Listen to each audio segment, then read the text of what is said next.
Okay guys, welcome to the finale of the 2-gallon nano, no filter, no technology, as low tech as possible, simple aquascape series. I had this tank up for around 2 years and it did really well. I learned a ton, but I had to move, so it was time to say goodbye to the tank. I left it with a good friend. I'm gonna talk to you guys about what happened in the last couple months of the tank, how it's doing now. I've got some photos and videos from my friend, and what I would do differently if I were to do this tank again. That's what's going to be important for you guys if you want to try this.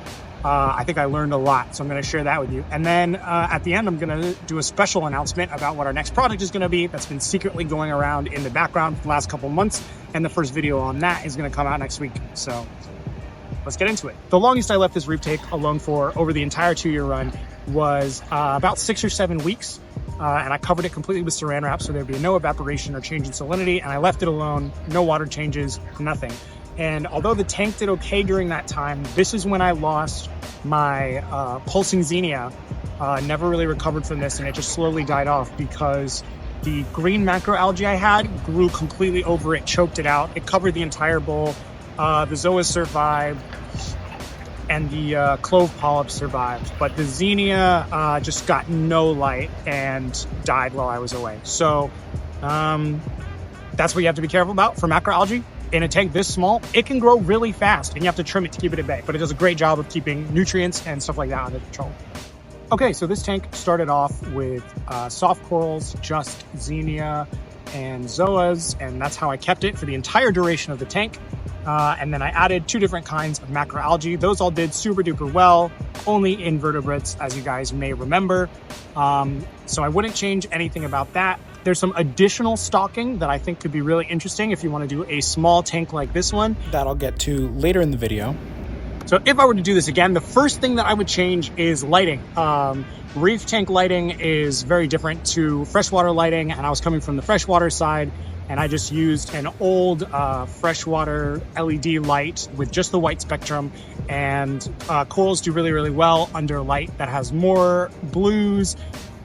It'll look better under the blue light. It'll grow better. A cheap coral grow light on Amazon is only around 30 bucks. So I really could have bought one of those. And then I was turning the light on manually and turning it off when I went to bed because I was just using it basically as a lamp in my room. And corals really, really like stability. So I highly recommend setting a timer and making sure that your light cycle is the same every single day, and that you use, you know, a reef light or just a higher powered light. Other things that I would do differently, I really liked the bowl, but for the bowl this small with how large the rock was, it was very, very difficult to clean the glass. And I could scrub algae off just fine, but after it was up for a couple months, and especially after the 1-year mark, I started getting very small tube worms attached to the glass, things like that were growing and attaching themselves to the grass that a simple scrub with a sponge was not enough to remove.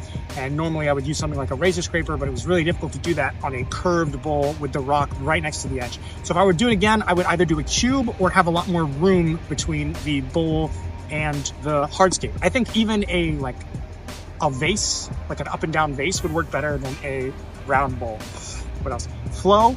For the flow, I used a super cheap, like $7 aquarium pump. And it definitely worked, definitely did the job. After 2 years, I had no foam on it, no sponge, nothing. So after 2 years, I started getting macroalgae that had been growing on the outside and inside the pump. I started getting tube worms growing on the outside and inside of the pump, and just the flow changed dramatically and decreased over those 2 years. So I would get a pump that you're able to clean out, or just get a pump with like a little bit of filtration on it or something to stop things from actually growing inside it, or swap it out. Don't be a cheapskate for like me. $7 for 2 years. You can buy a new one after 6 months or a year, and I think that would be okay too.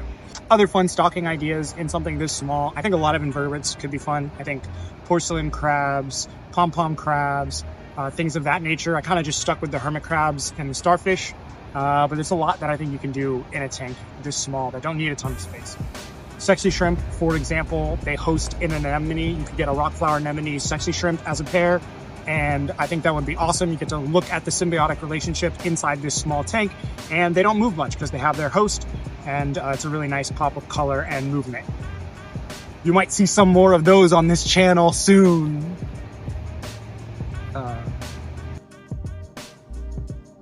I left it with my good friend, and he's been taking care of it. It's his first reef tank, and since it was my first reef tank, I think it's kind of nice that he gets to learn about the hobby that way too. He moved it up into a 2.5 gallon.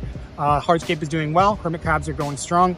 The zoas suffered a little bit from that transition, but they're growing back well. He put the actual, $30 reef light on there, and I think they really seem to be benefiting from that. Okay, thank you guys so much for watching this. We've got another super special project coming up. It's going to be another nano, no filter, no dosing reef tank. Just bare bones introduction to the hobby, but we're going above and beyond. We're going to all sorts of cool stuff in there, and I'm going to show you just how easy and cheap it can be, but this is still going to be a little bit more of a invested project than the little bowl. We're going to have soft corals as well as LPS and more. Thanks for watching. Stay tuned for that video next week. Thank you guys so much for watching. Don't forget to like, comment, share, subscribe.